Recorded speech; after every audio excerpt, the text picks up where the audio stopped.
Positive Company, c'est quoi? C'est un organisme français qui est spécialiste dans l'évaluation RSE. Notre métier se formule en deux activités. La première, c'est la mise en place d'un label RSE qui est fondé sur un socle réglementaire franco-européen. Et le label est décerné par le biais d'enquêtes qui sont envoyées auprès des principales parties prenantes, salariés, clients, fournisseurs, qui comptent pour 50% de la note. Nous, on va analyser les pratiques de l'entreprise, comment elles sont perçues par ces parties prenantes. La moitié de la note est fondée sur des enquêtes anonymes, envoyées aux salariés, clients et fournisseurs.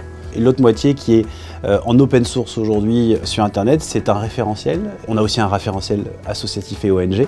Et notre deuxième activité, c'est une solution achat responsable qui s'adresse à la fois à des grands donneurs d'ordre, mais aussi à des plus petites entreprises et qui permet, par le biais de questionnaires, d'aller interroger ses fournisseurs, à la fois sur un socle ESG conventionnel, issu de l'ISO 26000, mais aussi d'adresser ses propres questions. Les achats aujourd'hui sont au centre de la transformation. Quand on parle bilan carbone, par exemple, 80 à 90% de l'impact carbone d'une entreprise est basé sur ses achats. Et donc les entreprises vont pouvoir finalement mesurer grâce à nos outils le niveau de progression. La pondération des critères RSE ou ESG dans un appel d'offres sont de 10 à 30% en général dans le choix des fournisseurs finaux.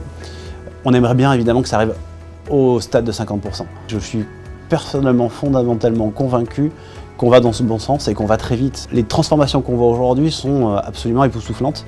Mais on voit toute une batterie de réglementations franco-européennes et même internationales maintenant qui vont quand même de plus en plus normaliser tout ça et réduire les impacts, on l'espère.